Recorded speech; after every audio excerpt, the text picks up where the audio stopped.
Hello दोस्तों, welcome to are trade. आज के इस वीडियो में हम बात करने वाले एक बड़े फाइनेंशियल फ्रॉड के बारे में। तो चलिए शुरू करते हैं। जरा सोचिए, आप अपना मेहनत से कमाई पैसे एक ऐसे फंड में इन्वेस्ट करते हैं जो हर साल मार्केट के हर उतार चढ़ाव के बावजूद एक कंसिस्टेंट रिटर्न्स देने का वादा करता है। परफेक्ट डील लगता है ना? क्यों? लेकिन क्या होगा अगर ये सब एक झूठ हो, एक केयरफुली प्लान्ड धोखा जो आपके सारे पैसों को ले डूबे? यही हुआ था बार्नी मैडॉफ के पोंजी स्कीम में। एक स्कैम जिसने दुनिया भर के लोगों के $65 बिलियन चुरा लिए। यह स्कैम कैसे चलाया गया और इसका असर पूरी दुनिया पर कैसे हुआ, आइए इस कहानी को डिटेल में समझते हैं। इसको हम अलग अलग सेगमेंट्स में बांट लेंगे इस पूरी स्टोरी को। सेगमेंट 1, बर्नी मैडॉफ का उदय। बर्नी लॉरेंस बर्नी मैडॉफ 1938 में क्वींस न्यूयॉर्क में पैदा हुए और 1960 में सिर्फ $5,000 के साथ अपनी firm Bernard LLC investment securities LLC शुरू करी। मैडॉफ ही वॉल स्ट्रीट पर अपना नाम बनाया as a pioneer of electronic trading और 1990 में वो नैस्डैक के चेयरमैन भी बने। कैसे बनाया उन्होंने अपना ट्रस्ट? नंबर 1, बड़ी रेपुटेशन, मार्केट मेकिंग और नैस्डैक चेयरमैनशिप के कारण मैडॉफ को इन्वेस्टर्स ने एक ट्रस्टवर्दी लीडर माना। Executive club Madoff. मैडॉफ अपने वेल्थ मैनेजमेंट डिवीजन को एक एलीट फंड के रूप में प्रमोट करते थे जिसमें सिर्फ सेलेक्टेड क्लाइंट्स को एक्सेप्ट किया जाता था। वो हर साल 10 से 12% फेक रिटर्न, एक गारंटीड रिटर्न्स का वादा करते थे। उन्होंने स्प्लिट स्ट्राइक कन्वर्जन नाम की एक सोफिस्टिकेटेड स्ट्रेटेजी के जरिए ये होने का वादा किया। रियलिटी, एक Ponzi scheme.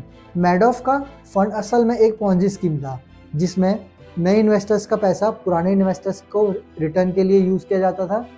Fake account statements के जरिए उन्होंने कंसिस्टेंट ग्रोथ दिखाई जबकि कोई एक्चुअल इन्वेस्टमेंट नहीं हो रहा था। सेगमेंट 2, स्कैम का पर्दाफाश। सच सामने कैसे आया? पोंजी स्कीम तब तक चलती है जब तक नए पैसों का फ्लो चालू रहता है और विड्रॉल रिक्वेस्ट लिमिटेड होती है। लेकिन 2008 के ग्लोबल फाइनेंशियल क्राइसिस के बाद जब मार्केट क्रैश हो गया, सब कुछ समाप्त हो गया। की इवेंट्स, अब हम देखते हैं कि क्या क्या इवेंट्स हुए थे।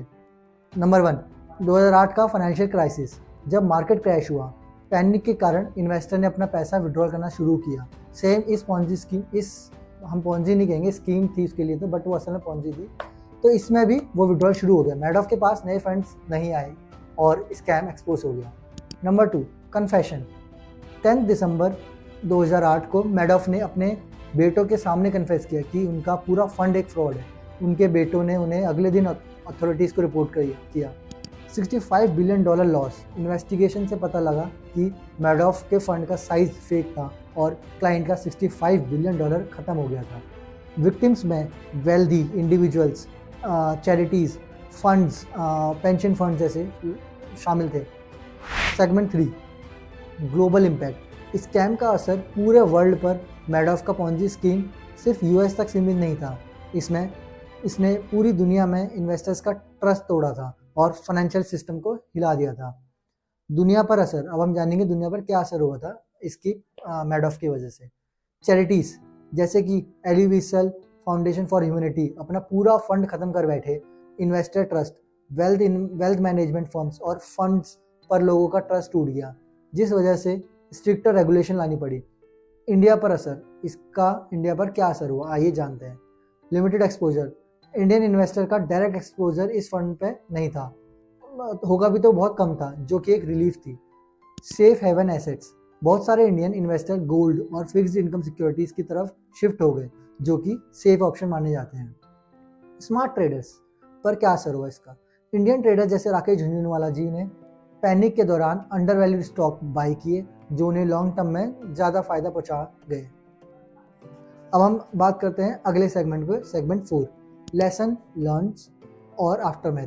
क्या सीखा जा सकता है मैडॉफ के पोंजी स्कीम के बाद? दुनिया के फाइनेंशियल सिस्टम्स और रेगुलेशन में कई बड़े चेंजेस लाए गए जैसे कि लीगल एक्शंस। मैडॉफ की सज़ा क्या हुई थी इस इतना बड़ा पोंजी स्कीम $65 बिलियन का करने के बाद? 2009 में बार्नी मैडॉफ को 150 साल की जेल की सज़ा मिली। ये क्लियर मैसेज था कि फाइनेंशियल फ्रॉड्स को लाइटली नहीं लिया जा सकता।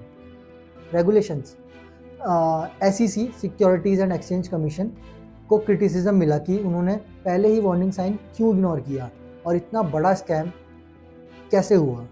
स्कैम के बाद फिर टाइटर रेगुलेशन लाने पड़े उन्हें और ऑडिट्स इम्प्लीमेंट किए गए। Important lesson for investors. इस पूरे पॉन्जी स्कैम से क्या लेसन मिलता है इन्वेस्टर को? उन्हें बिवेयर ऑफ अनरियलिस्टिक रिटर्न्स। अगर कोई इन्वेस्टमेंट में हमेशा हाई रिटर्न्स मिल रहे हैं तो इसका एनालिसिस करना बहुत ज़रूरी है। ट्रांसपेरेंसी का इम्पोर्टेंस। इन्वेस्टर्स को फंड स्ट्रेटजीज और इंडिपेंडेंट ऑडिट की डिमांड करनी चाहिए। उन्हें जो सामने वाले ने बोल दिया उस पर ट्रस्ट नहीं करना चाहिए। क्लोजिंग थॉट्स क्या है? बर्नी मैडॉफ के पॉन्जी स्कीम के वार्निंग है कि ब्लाइंड ट्रस्ट और ग्रीड का नतीजा हमेशा ख़राब होता है। ये फ्रॉड सिर्फ पैसों का नहीं, ट्रस्ट का भी था, जो हज़ारों इन्वेस्टर्स के साथ तोड़ा गया। इंडिया के ट्रेडर्स ने दिखाया कि अगर मार्केट को समझा जाए तो क्राइसिस के टाइम पर भी अपॉर्चुनिटीज़ निकली जा सकती है। आपको क्या लगता है आज के फाइनेंशियल सिस्टम में कोई फ्लॉ यह है या जो अगली फाइनेंशियल क्राइसिस का कारण बन सकता है? अपने थॉट्स को आप कमेंट्स करें और ऐसे और इन्फॉर्मेटिव स्टोरीज़ को जानने के लिए चैनल को सब्सक्राइब करें।